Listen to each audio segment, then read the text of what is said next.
Hey guys, this video I'm over on the Wrath beta and I am messing with Protection Warrior, and man, I knew Revenge was going to be broken, but I didn't know about this talent called Unrelenting Assault, which reduces the cooldown of Revenge to 1 second, so you can spam it. And everyone talks about how broken Prot Warrior Revenge is. Well, some crazy things can happen. So first of all, I want to give a credit to Roxanne for telling me about this over on my Twitch chat when I was streaming Warrior, and then credit to Multis as well. He made the video that Roxanne linked to me, so I'll have a link to that in the description below. Definitely check that out.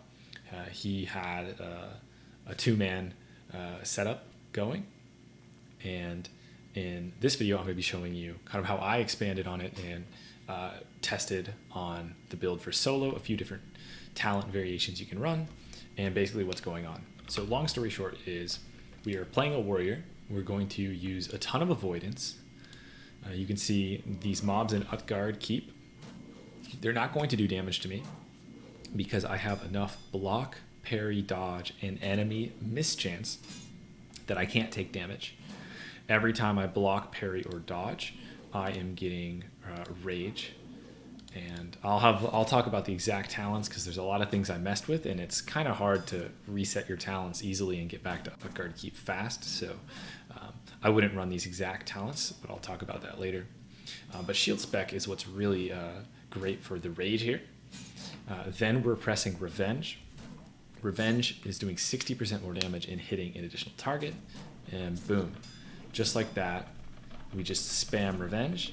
And you can already see some pretty big numbers. So coming from a class that kind of struggled to do more than like 1,000 damage per second in like a full raid buff environment as a Prot Warrior, now you can see we're hitting 1,400 pre-battle shout revenges. You can see when you battle shout, the revenges are immediately doing more damage. Revenge now scales with attack power, and just like that, you're deleting these mobs and not taking any damage.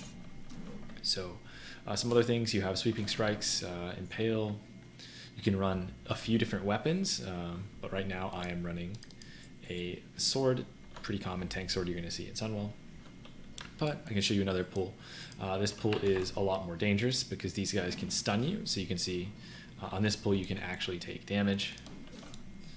You can demo shout these guys too. Thunderclaps, you take less damage in the stun. And I also have this macro here that is going to be using cleave for me as well. Now in the current set I have, and you can see I get stunned, and I'm going to take a lot of damage in this stun. Also I'm using figurine so I can heal back some of this life. And in this set we're using a lot of block value to take no damage. Now you're watching this and you're thinking, wow, this is really strong solo. But is that just the only application for it? And absolutely not. I was running dungeons all night. Typically was top damage. There's a lot of people on the beta that didn't have very good gear, but typically top damage in the dungeons as a tank. I don't think there's a single dungeon I wasn't top damage. There were some dungeons where fire mages were close to me, and I think a fire mage in good gear could definitely have outdamaged me. But there was also some dungeons where there were people in the group that were not very geared, and I was just carrying the whole dungeon. I think one dungeon I did 56% of the damage. But you can see here, we're pumping these guys down, and you're really not taking too much damage. And you can get the new Borean Tundra food, or you can start making the new bandages from the cloth they drop. And you can see you're able to regen really fast, even though you're losing a little bit of health here and there. The new bandages heal for a lot. Didn't even need to full channel that bandage, and we're back. So you kind of get the point. I could go through, keep hitting mobs, but what I can do instead, I've got a few other things I can show you. So I've got some logs here, and man, this is the second boss. You cannot kill the first boss. You can kill the second boss, and I couldn't kill the last boss either, but I'm able to kill all of the trash in the instance and the second boss. And you can see here, not necessarily that it's efficient XP per hour or anything, but just to show you the potential of how much damage you can do. You can see here, I go in after the second boss. Fortunately, you can reflect and interrupt this caster, and I'm just going to town. And I'm gonna be honest, I've grown accustomed to some weak auras and stuff. So in a lot of this, I'm screwing up. My battle shout's not up all the time. I'm not using my rage as efficiently as I should be with cleave, but you can see how crazy the damage is. I'm just destroying these guys. Really the only damage I'm taking, I'll show you the log after this, because I did log all of my runs, so you guys can look through all of it, see what I'm doing, see the different gear I tried, all of that. I'll have a full log of many hours testing this today. But I mean, look at this. We're soloing this boss here. It's pretty crazy. Now, it is pretty perfect in that it's 2-target cleave, which is exactly what Revenge is good at, hitting 2 targets. And it's fortunate that you're able to reflect and kick this boss. That's the problem with the first boss. He freezes you, which is a big problem. And he also sends shadow bolts at you that you can't reflect. But you can just walk past the first boss. So that's what I did here. But you can see there, took him down. And if you look at the log, you can see that I actually was doing 2,800 DPS there with no party buffs and just 2-target cleave. And that just gives you an idea of kind of the potential. You're going to be doing around, 2.5, 3k damage just to 2 targets. If you pull a 3rd target, your cleave, if you get the glyph, can hit a 3rd target. So that can increase your damage even further. The more targets you pull, the more likely you are to have your revenge proccing all the time. And that's something I didn't mention before. I guess I should mention that. When revenge only has a 1-second cooldown, to make sure you're constantly able to use it, you need to make sure you have enough block, dodge, or parry so that you're constantly able to use revenge. So right now I can't revenge this guy. I can't. But once he swings at me, I can, because I blocked him. Right here, I block him. He swings again. I don't know what I did that time, but as long as you are able to avoid attacks, and it doesn't count for miss, unfortunately. So there he just missed, and I wasn't able to revenge. But you can see just really big damage, very, very strong, a lot of potential. Now, let me show some of the different builds. Let me just finish this guy off here.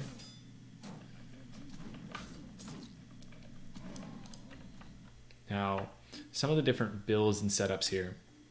So the first thing is, this is kind of a setup that you can run that is like really safe. Now you're gonna see here, we're even, oops, and I accidentally auto-selected this off. You can see here, we're well past the avoidance cap.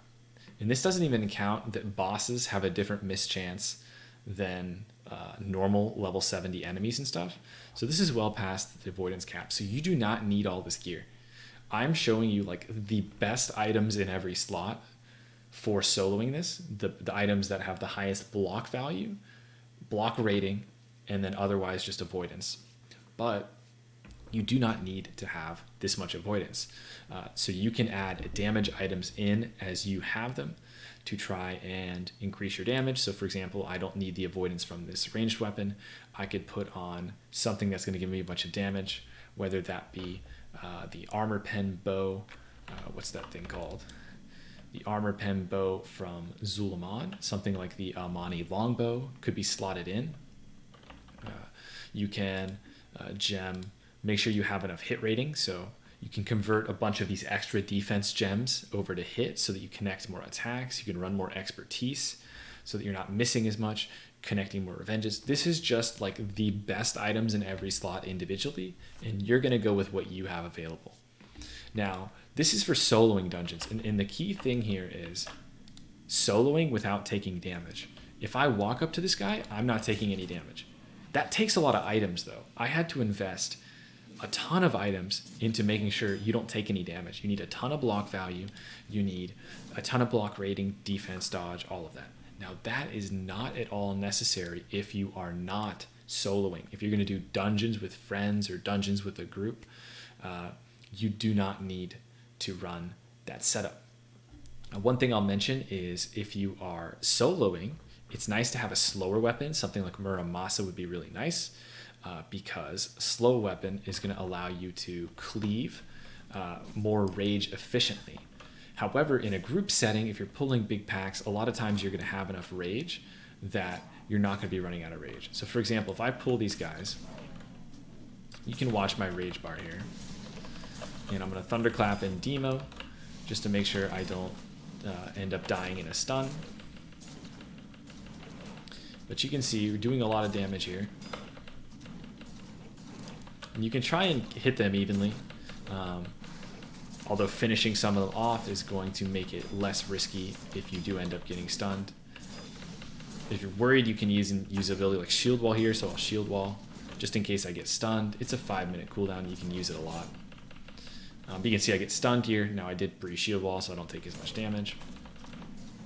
You also have sweeping strikes in this build, which doesn't do as much damage as you'd think, but provides a ton of burst. So it's great to use at the beginning of each fight. And Berserker Rage is another thing to use as you're running in. So I guess I can show you one more pull here and I'll get back to builds. I'll show you like kind of the optimal pull of what you would do. So I'll wait for my sweeping strikes here. This is the guy that can stun me, and both of these metal workers, so I'll just keep an eye out for those. So I'm going to Berserker Rage, and then I'm going to go Battle Stance, Charge. I'm going to get up sweeping strikes, and then just start spamming Revenge. Get up Demo Shout if you need it, Thunderclap if you're worried about dying in the stun, and then just back to spamming Revenge. Now I have this macro that spams Revenge and Cleave at the same time, but you're going to see I actually run out of Rage really fast. That's where if I had a nice slow weapon, I would actually be better off using that because I'm running out of Rage and I can't cleave every single attack. So that's why I mentioned something like Muramasa is good for soloing, whereas this weapon would be just perfectly fine for group content. But again, any incremental damage you take, you can quickly bandage off. You can use the new food in Wrath, heals you really fast. Really, really good. The experience per hour is actually pretty decent. I haven't, mapped it out too carefully, but feel free to do that as you're watching me kill stuff. Do an approximation of XP per hour. I'm more interested in the potential of what you can do with this in like a group or even something at like level 80. But anyway, back to other items. Now, you might be watching this and you might be saying, well, okay, come on. I don't have all this gear. You're walking around with Sunwell gear, this and that. You do not need Sunwell gear. You do not need Sunwell gear to pull this off. And in fact, I don't think I had talents set for this, so let me just chuck some talents in just to show you what you can get away with here. But just taking the avoidance talents, budget gear, and we've got only blue gems. No epic gems except the green ones, which are very cheap. The green epic gems are dirt cheap anyway. Look how much avoidance we have. Well past what we need. Well past 100% to block, dodge, parry everything. Plenty of block value so that you're not taking too much damage. In fact, I would recommend running even some block value trinkets to get that block value up even further since you have extra. But you can see here, none of these items are particularly hard to get. Some of them are from Braid. This one's from Karazhan. Some of these are from Zulaman. This is from tier 4 content, but again, really early game content that you can get this stuff from. And again, there's still some alternatives. You don't need every single one of these items. I think the only item from tier 5 is Destroyer Hand Wraps. You still could use Iron Gauntlets of the Maiden if you had those from Karazhan. But as you're probably seeing here, there's a ton of flexibility. There's a ton of ways you can play this. You could even run Warbringer 4 set to increase your revenge damage by 10%. That's really good as well. I would recommend doing that in the low gear setup, like in this setup. I would run like Warbringer gloves, maybe Warbringer shoulders if you have them. Run that 4 set in low gear. In better overall gear though, you're going to look for a lot of different stats. So this is something I would recommend to someone just looking for the best gear. If they're saying, well, what would you do if you're in a party? In a party, you don't need as much block value. So you're going to see our block value is a decent bit lower here. It's still pretty good, but we're going to have a lot less block value. We're still going to have a ton of avoidance. We still have a ton of items that we have to spare. If you don't have every one of these items, you can still get to a point where you're not taking much damage. But this is a great set for dungeons. You're just going to block, parry, dodge everything, smash, revenge, and you'll have great results. Now, one thing I want to mention is I ran a bunch of tests in a lot of different gear sets, and to be honest, the DPS gear set performed pretty well too. That didn't have that many tank items. So feel free to comb through all these logs I'll have them posted for you guys to look through. But I believe somewhere around in here, I didn't have a, there we go. Is this the one in the DPS gear? So if I go to my gear here, it doesn't show my gear, unfortunately, in the logs. I forgot about that.